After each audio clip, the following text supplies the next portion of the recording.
berpindah alam dengan saudara, emak, abang, saudara, tetangga. Apa yang bisa kita lakukan hubungan dengan mereka? Seperti yang dilakukan Tuan Haji Alim beserta keluarga. Beliau mengumpulkan orang banyak, para habaib, para profesor, tuan-tuan guru, mengaji. Maka sesungguhnya amal ini mengalir. Di antara amal yang mengalir kepada orang yang sudah meninggal dunia, yang pertama, datanglah saat kepada Nabi, ya Rasulullah, ummi matat, emakku sudah meninggal, apa atasaddaqu anha, apakah kalau aku bersedekah pahalanya sampai ke almarhumah emakku? Kata Nabi, tasaddaq, bersedekahlah saat. Ayu sadaqatu afdal, apa sedekah yang paling afdal? Kata Nabi, saqiyul ma, memberi air minum. Carilah pondok pesantren yang kurang sumur bor, cari pondok pesantren yang kurang WC, toilet, kamar mandi. Mengalirlah pahalanya kepada almarhum almarhumah. Mandi, buang air kecil besar anak-anak santriwan santriwati di sana, mengalir kepada yang sudah meninggal. Mengalir pula rahmatnya ke hati kita, lapanglah dada kita menerima segala kesulitan hidup. Tidak ada cara lain kecuali itu saja. Lalu kemudian yang kedua adalah mengirimkan doa. Ketika Sayyidatuna Aisyah lewat di makam Baqi, kata Nabi, kalau kau lewat jangan diam saja, doakanlah mereka. Apa doanya? Assalamualaikum ya ahla diyar minal mu'minin wa inna insyaallah bikum lahiqun, yarhamullahul mustaqdimina wal mustakhirin, nas'alullaha lana wa lakumul afiyah. Tapi doakan putus Pak Ustaz.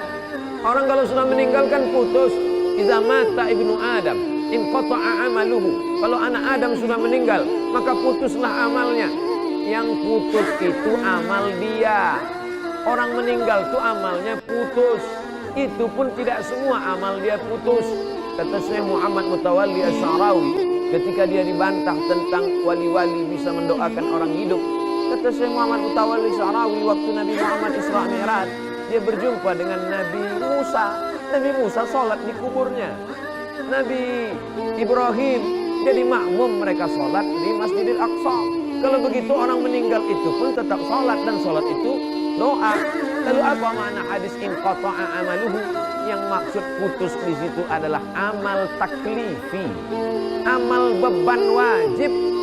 Adapun orang meninggal masih tetap bisa beribadah kepada Allah, maka Nabi Musa beribadah. Nabi menjadi imam, makmumnya nabi-nabi yang sudah meninggal, mereka tetap beribadah. Maka wali-wali Allah tetap mendoakan kita.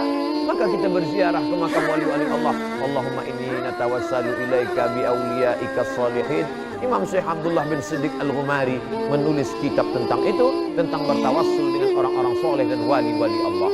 Dan yang dimaksud dengan putus itu adalah amal taklifi. Mereka tak wajib lagi sholat, mereka tak wajib lagi puasa Ramadan, tapi amal mereka tetap terus. Wali-wali Allah, Imam Al-Haddad, Imam para ulama, para habaib tetap mendoakan orang-orang yang masih hidup. Lalu kemudian yang dimaksud dengan inqata'a amaluhu, orang yang meninggal itu amalnya putus, amal taklifi. Adapun amal kita maka masih tetap mengalir kepada orang meninggal dunia.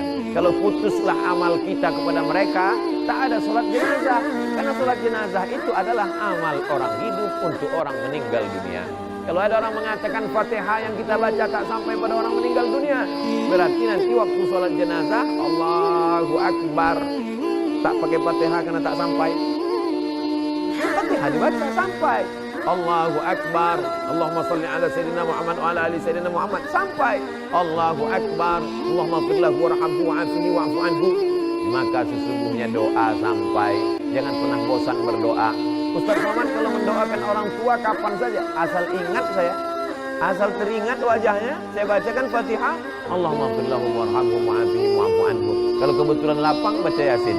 Lebih lapang Ramadan ini, baca khatamkan Al-Quran. Waktu sempit, bacakan Al-Fatihah. Maka sesungguhnya tidak ada halangan kita untuk mendoakan mereka. Yang ketiga yang sampai kepada mereka adalah tahlil. Man halala sab'ina marratan thumma ahda sawabahu lil mayyit yantafi'u bihi. Siapa yang bertahlil 70 kali, dihadiahkannya pahalanya untuk orang meninggal dunia, maka orang yang meninggal itu mendapatkan manfaat dari tahlil itu. Kata siapa? Kata Imam Ibnu Taimiyah dalam kitab Majmu' Fatawa. Kenapa Ustadz pakai pendapat Ibnu Taimiyah? Karena murid-murid dia yang mengaku pendapat, memakai pendapat dia yang mengatakan tak sampai. Padahal mereka sendiri mengatakan sampai. Imam Ibnu Qayyim Al-Jauziyah dalam kitab Ar-Ruh mengatakan sampai tahlil, sampai bacaan Al-Quran kepada orang yang meninggal dunia. Maka malam bacakan tasbih, bacakan tahmid, bacakan tahlil. Allahumma awsil sawaba ma qara'nahu wa ma sabbahnahu wa ma kabbarnahu wa ma halalnahu.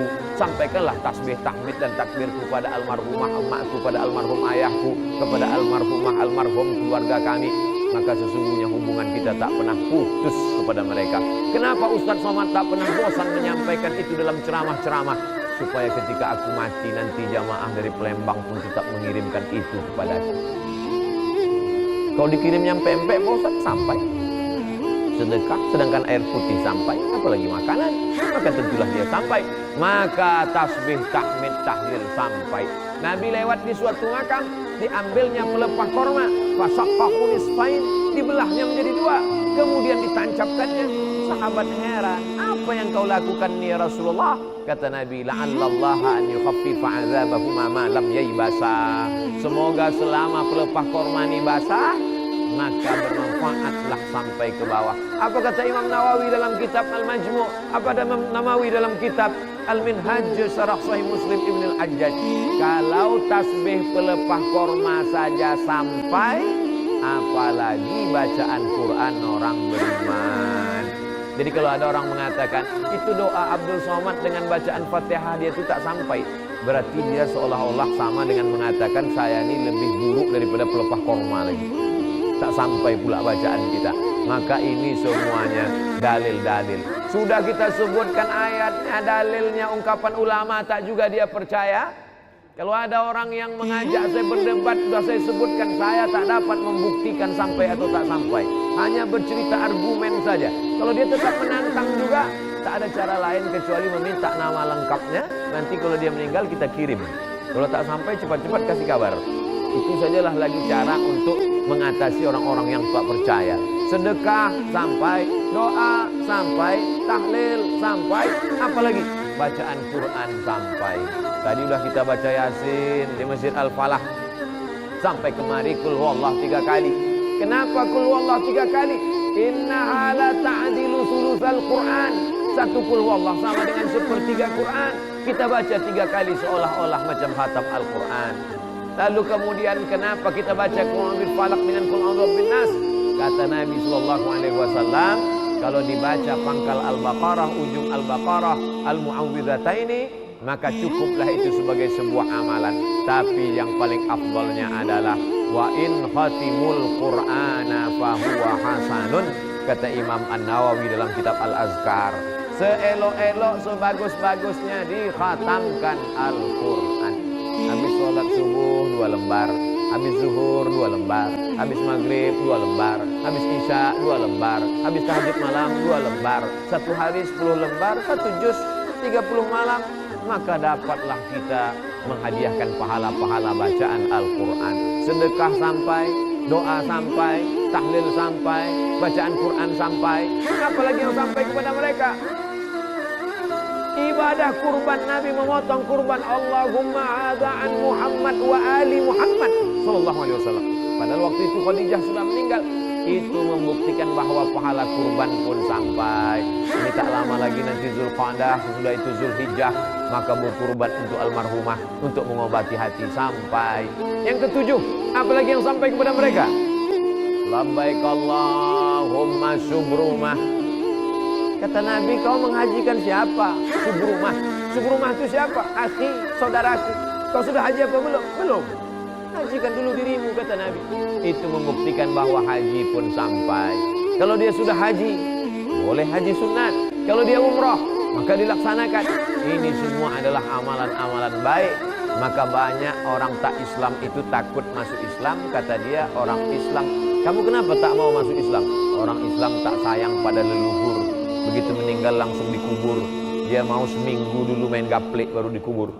Padahal orang Islam amat sangat sayang pada leluhur, karena kita tetap mendoakan mereka bertahun-tahun. Bahkan yang sampai itu lebih banyak lagi. Lebih banyak lagi. segala amal baik yang kita lakukan itu sampai kepada almarhum ayah, almarhumah emak. Man dalla ala khairin falahu mithlu ajri fa'ilihi. Siapa yang menunjukkan perbuatan baik, maka dia dapat pahala seperti orang yang melakukannya. Bedanya kalau anak kandung dengan orang lain, anak kandung melakukan baca Quran, otomatis sampai. Anak kandung berkurban, otomatis sampai. Tapi kalau orang lain macam kami, yang tak ada hubungan nasab, hubungan darah, maka tadi dibimbing, Allahumma awsil sawaba ma qara'nahu wa ma sabbahnahu wa ma kabbarnahu wa ma halalnahu wa ma qara'nahu min ba'di suratil Baqarah wa surat Yasin wa suratil Ikhlas wal Fatihah wal Mu'awwidhataini, dibacakan oleh para habaib kita. Maka sampaikanlah kepada almarhum almarhumah, begitulah hubungan kita tak pernah putus, karena sesungguhnya kita tak pernah mati. Berawal kita dari alam roh, hidup, pindah ke alam rahim, hidup, masuk ke alam dunia, hidup, pindah ke alam kubur, alam barzakh, hidup, bangkit nanti di alam akhirat, hidup. Kita tak pernah mati. Orang yang mengatakan mati, wala taqulu liman yuqtalu fi sabilillahi amwat, jangan kau katakan mereka mati, bal ahya, mereka hidup, walakin la tash'urun, kamu yang tak bisa merasakan kehidupan mereka. Makanya para habaib, para wali Allah, bisa mereka dengan koneksi yang sama, dengan level yang sama, bisa mereka melihat itu. Orang-orang yang mati bisa berhubungan dengan mereka. Kenapa? Karena sesungguhnya kita hanya berbeda alam saja, tapi Allah Subhanahu wa ta'ala menutupkan dengan hijab dosa-dosa kita. Walaupun demikian kita tetap berkirim bacaan Quran, pahala, jangan pernah lupa. Seperti sebetulnya Ustadz Somad mengingatkan lewat ceramah, lewat tausiah. Beda dengan Tuan Haji Kemas Abdul Halim, beliau menyampaikannya lewat action, lewat perbuatan. Tiap tahun beliau adakan haul, beliau sedang mengajarkan kepada masyarakat Palembang, Sumatera Selatan, Indonesia, karena video ini ditonton di mana orang berada. Tausiah saya 2 tahun yang lalu masih ada di YouTube, bahwa beginilah cara berbakti kepada orang tua yang sudah meninggal dunia. Hari ini banyak kita melihat orang menyepelekan, masih hidup pun orang tuanya diletakkannya di panti jompo. Begitu juga dengan anak yang tak berbakti kepada orang tua, melakukan perbuatan yang dilakukannya itu adalah akan menjadikan hidupnya bergelimang air mata, tak pernah menempuh kebahagiaan. Ada satu dosa yang dibalas Allah di dunia dan di akhirat tetap dapat. Jangan heran kita kalau ada orang pecandu narkoba di dunia hidupnya tenang. Jangan heran kita kalau lihat ada orang pemabuk pezina di hidupnya di dunia tenang. Tapi ada satu dosa di dunia dapat, di akhirat dapat. Apa itu? Durhaka kepada orang tua. Maka orang yang melawan orang tua di dunia dia tak akan pernah mencium kebahagiaan di akhirat nanti. Jadi kalau ada orang durhaka di dunia susah Pak Ustaz, ya, di akhirat nanti dapat lagi. Betul. Kenapa sudah di dunia dapat, di akhirat dapat lagi? Di dunia itu baru DP-nya aja. Nanti di akhirat barulah dia dapat lengkap fullnya. Maka kalau mau hidup bahagia, berbaktilah kepada orang tua. Haji Halim sudah menunjukkan itu kepada kita. Bertahun-tahun sudah meninggal almarhum, dan cerita tentang beliau selalu saya bawa kemanapun menasihati anak-anak di sekolah. Saya pernah ceramah kepada orang di Palembang. Diberikan Allah kenikmatan hidup dunia, diberikan umur panjang. Kenapa? Karena bakti kepada seorang ibu. Dan pulang 2 tahun yang lalu, itu pula memotivasi saya. Saya buatkan yayasan almarhumah, saya bagi paket sembako setiap bulan, bahkan duit hasil dari ceramah YouTube itu pun saya bagikan. Untuk apa? Untuk mengajak jamaah supaya kita jangan sampai menjadi orang yang melakukan ala adullukum ala akbaril kabair. Maukah kamu kutunjukkan dosa terbesar di antara yang besar? Apa itu ya Rasulullah? Al-israku billah, syirik. Insya Allah kita tak syirik lagi. Yang kita khawatir yang kedua ini, huququl walidain, durhaka kepada orang tua. Orang yang banyak ibadahnya, banyak sholatnya, banyak zikirnya, maka na'udzubillah la yadkhulul jannah, tak masuk surga. Qati'ur rahim, orang yang memutus tali silaturahim. Hidup ini singkat, macam berjalan panjang, karena panas terik benaung di bawah kayu yang rindang. Sementara matahari redup teduh, setelah teduh perjalanan pun dilanjutkan. Perjalanan ini panjang. Waktu lelah, letih, panas, berhenti sejenak di bawah pohon yang rindang. Waktu berhenti di bawah pohon rindang itu jumpa dengan Habib Mahdi, jumpa dengan Ustaz Taqwa, jumpa dengan Sayyidi, Profesor Doktor Sayyid Aqil Al-Munawwar, jumpa dengan Haji Alim. Ini sedang di bawah pohon rindang sejenak, sementara matahari redup. Nanti matahari redup, perjalanan pun akan berlanjut. Entah siapa yang lebih dulu di antara kita, tapi andai kematian itu lebih dulu ke saya, maka saya tak pernah bersedih. Kenapa? Karena semua orang Palembang pasti akan mengirimkan Fatihah, tahlil dan doa untuk saya. Saya yakin itu. Saya WA dengan Ustaz Taqwa, saya bilang kalau saya meninggal di Pekanbaru, antum jangan datang. Dia tanya, kenapa? Karena tanganku tak bisa menghapus air matamu. Kita ini tidak tahu, kalaulah kematian itu datangnya setelah sakit, betapa banyak orang sehat mati mendadak. Lalu yang paling baik itu apa?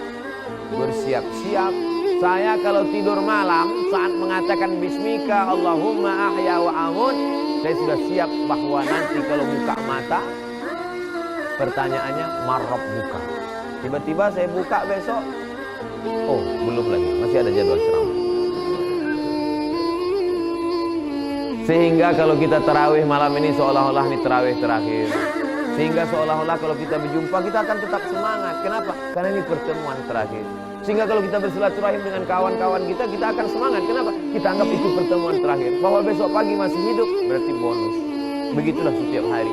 Itu akan membangkitkan semangat kita untuk tetap beramal. Sallu salatal muwaddi'. Salatlah engkau seakan-akan salat terakhir. Puasalah seakan-akan puasa terakhir. Bersilaturahimlah seakan-akan silaturahim terakhir. Itu membangkitkan kita terus bersemangat. Mengingat mati bukan kita kehilangan etos kerja. Mengingat mati bukan berarti berputus asa.